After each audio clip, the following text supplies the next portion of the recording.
Estamos de volta, você está acompanhando o programa Revivados por Sua Palavra, nosso projeto da leitura de um capítulo da Bíblia por dia. Estamos estudando o livro de Jó, hoje vamos analisar o capítulo 23, lembrando a você que o livro de Jó, esse livro bíblico, acredita-se, dentre os estudiosos, que esse foi o primeiro livro da Bíblia a ser escrito, que o seu autor deve ter sido Moisés. Então, a gente tem uma história que está ligada à era patriarcal. Lembrando que Jó, este personagem da Bíblia, é um homem reto, íntegro, que se desvia do mal, que anda com Deus e que ele é exaltado por sua fidelidade. E o inimigo de Deus contesta essa fidelidade, dizendo: o Senhor o cerca, o Senhor o protege, o Senhor o abençoa, por isso que ele é fiel. E aí Deus permite ao inimigo que, em dois momentos, atue diretamente na vida de Jó. Primeiro, tirando seus bens, desestruturando sua família, e no segundo momento, atuando diretamente sobre a sua saúde. Diante desse cenário, Jó começa a se questionar e começa a indagar, porque havia uma ideia de que o sofrimento estava relacionado à desobediência. As pessoas sofrem porque desobedecem. Já o nosso personagem Jó é alguém que é dedicado a Deus. Três amigos aparecem e o desenrolar do livro, depois do capítulo 1 e 2, que é uma narrativa, se dá até o capítulo 42, o verso 7, uma estrutura poética em que os amigos contestam, os amigos culpam, os amigos querem que Jó confesse seu pecado e há um revezamento. Até o capítulo 15, a primeira fase, que os três amigos falam e depois retoma, e Jó vai se defendendo, ou Jó se defende diretamente a eles, ou Jó questiona Deus. No capítulo 23, nós temos um resgate agora, em que Jó apresenta três queixas amarguradas para Deus.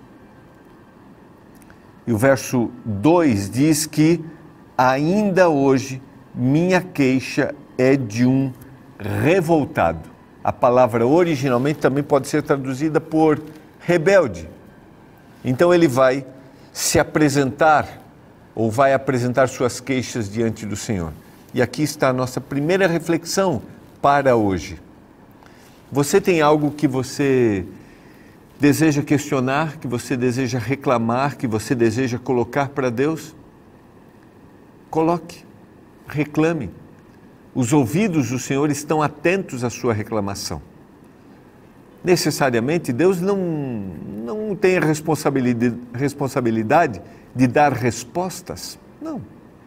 Mas o ato desta fala, dessa entrega, nos aproxima de Deus e de ver Deus como alguém que está me ouvindo verdadeiramente. Agora, a questão da resposta é uma dimensão muito maior. Eu quero agora ler alguns versos. A segunda parte do verso 2, ainda hoje a minha queixa é de um revoltado, apesar de a minha mão reprimir o meu gemido, reflete que Jó tem angústias no seu coração.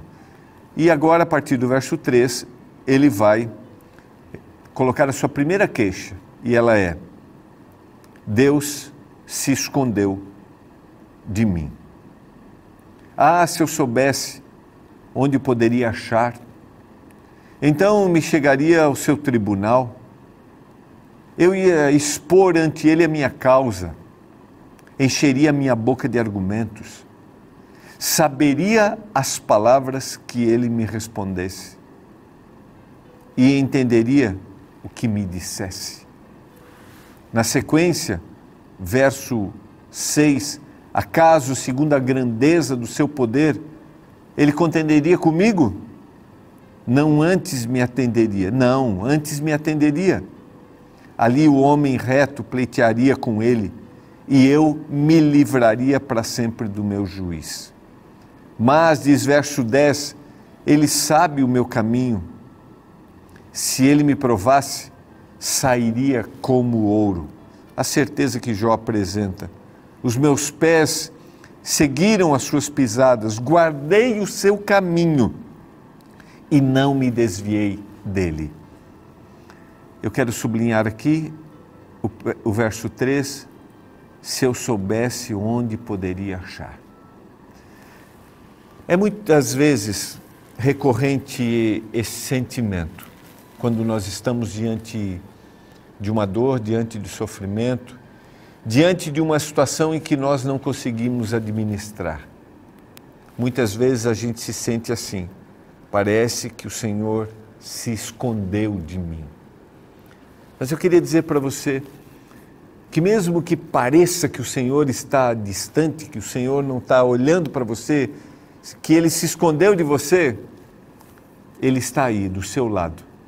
Ele sabe tudo o que você está passando e Ele sabe exatamente quais são os desejos do seu coração. Ele sabe o que a sua família está passando. Ele sabe o que o seu casamento está passando. Ele sabe o que os seus filhos estão passando. Ele sabe a dor que você tem. Mas Ele também sabe suas realizações, porque Deus é constante na nossa vida. Mas mesmo assim você tem a impressão de que Ele está escondido? Que Ele fugiu de você? Diga para Ele. Conte para Deus isso. Ele quer ouvir o seu clamor. Ouvir as queixas do ser humano faz parte da existência daquele que o criou, de Deus. Ouvir gratidões do ser humano faz parte daquele que o criou, Deus. Então não importa se você tem algo para agradecer ou se você tem algo hoje para queixar-se. Coloque diante do Senhor tudo o que está no seu coração. A segunda reclamação é que Deus está atemorizando a Jó. Ele tem a impressão de que ele não ouviu, ele não está ouvindo e agora ele está se queixando de que Deus está colocando medo nele. A nossa visão a respeito de Deus determinará nossas ações em relação a Deus. E, infelizmente, lógico, o contexto de Jó parte de um outro pressuposto, que é sofrimento relacionado diretamente a um erro cometido. Mas muitas vezes nós temos visões equivocadas de Deus, que é o Deus que está à espreita, olhando para a gente aquilo que a gente está fazendo. E nós sentimos medo.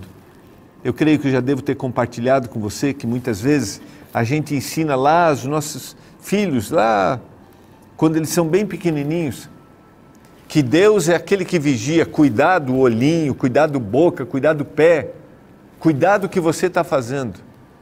Eu devo ter cuidado, mas eu não posso vender a ideia de que Deus é um Deus que está somente olhando por os meus erros e por os meus equívocos. É o Deus que tem o caderninho para anotar, dizendo assim, você errou nisso, e agora? A Bíblia diz que no final os livros serão abertos e tudo aquilo que aconteceu na nossa vida será para sempre julgado. Nada do que a gente faz a gente consegue esconder de Deus. Mas o fato de a Bíblia apresentar essa promessa não significa que Deus é aquele que está só olhando para o erro que eu cometi, mas Deus está com o seu coração aberto também para nos perdoar, porque a graça do Senhor está disponível para mim e para você. Que visão que você tem de Deus? Você tem a visão de que Deus é um Pai amoroso? O profeta Oséias vai dizer que quando eu era menino, Deus se inclinou para dar-me de comer, me carregou no colo, Ele me deu comida aqui na boca. Esse é Deus, é um Deus amoroso, é um Deus que está preocupado. Mas Jó sente medo de Deus. Se ele resolveu alguma coisa, quem o pode dissuadir? O que ele deseja, isso ele fará. Se ele decidiu algo em relação a mim, eu não posso fazer nada. E lá no verso 15 ele diz assim, por isso me perturbo perante ele, e quando o considero, eu tenho medo. Esse é o sentimento que Jó tem. Deus é quem fez desmaiar o coração e o Todo-Poderoso me perturbou, porque eu não estou desfalecido por causa das trevas, nem por causa da escuridão que cobre o rosto. Vejam só, quando Jó considera Deus e quem Ele é, ele sente medo. Perante Ele eu sinto medo. Não queria que você hoje pensasse dessa forma e nem que você compartilhasse essa ideia com alguém. Que você não ensinasse que esse é Deus, que é esse o tipo de Deus, porque esta é uma visão pagã. Parece que nós temos que apaziguar a ira de um Deus. Esse não é Deus. Nós não precisamos conquistar o amor de Deus, nós não precisamos torná-lo tranquilo para que Ele não derrame a sua ira sobre nós, simplesmente nós precisamos aceitá-lo. Nós precisamos colocar nossa vida diante dEle. E lá no verso 15, por isso me perturbo perante Ele, quando considero, temo. Considera o quê? Que Ele tem controle de todas as coisas. E aqui entra um tema bíblico que é bem interessante para a gente pensar. Chama-se soberania divina. E aqui a gente precisa diferenciar duas coisas. Soberania divina, ou seja, o fato de Deus ter o controle de todas as coisas, não significa que tudo é da vontade de Deus. E às vezes a gente confunde isso. Talvez eu já tenha dito isso para você em algum momento aqui, que nós achamos que se aconteceu, Deus desejou. Nada do que acontece, ou nem tudo do que acontece, é da vontade de Deus. Mas nada do que acontece está fora da vontade de Deus. Acho que vale a pena a gente repetir, eu já devo ter dito essa frase, porque ela cabe bem dentro desse tema. Ou nem tudo do que acontece na nossa vida é da vontade de Deus, mas nada do que acontece está fora do controle de Deus. E isso pode ser aplicado à história do mundo. Nós estamos vivendo em momentos de incerteza, nós não sabemos o que será amanhã, não sabemos como será a vida daqui a pouco, não sabemos. Mas eu queria dizer para você que Deus está por trás, no controle desse mundo. Nem todas as decisões que se tomam, governamentais, são da sua vontade. E isso é lógico para a gente concluir.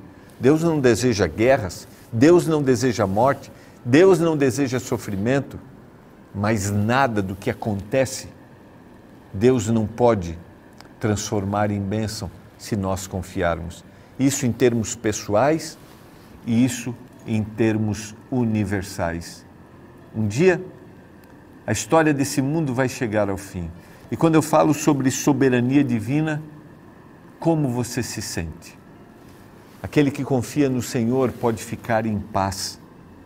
Aquele que deposita nele toda a sua confiança e aquele que busca a palavra e busca conhecê-la e como será a história final desse mundo, pode ficar em paz, porque Deus é soberano.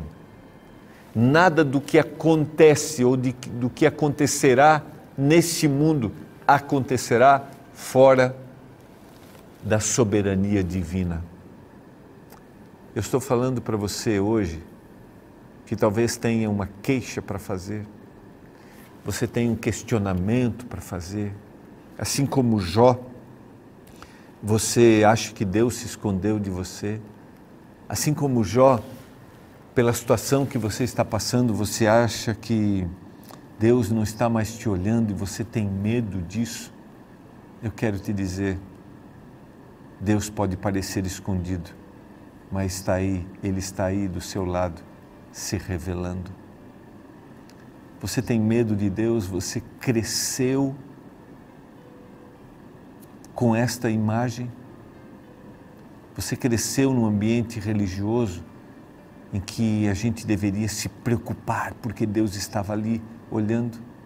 Eu quero orar nesse momento por você, para que você fique em paz, tranquilo, para que você confie na soberania divina, no controle de Deus.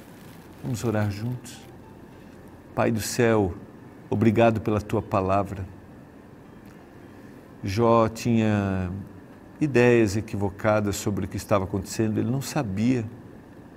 Por isso ele se queixou, reclamou, que Deus não estava olhando para ele, que Deus estava atemorizando.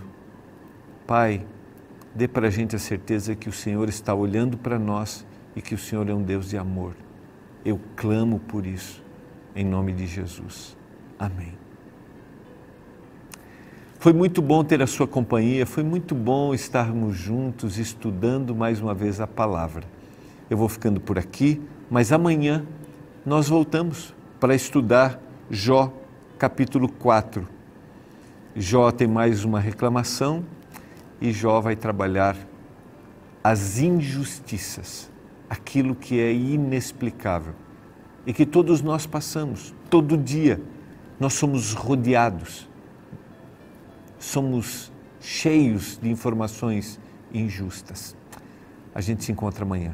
Um abraço.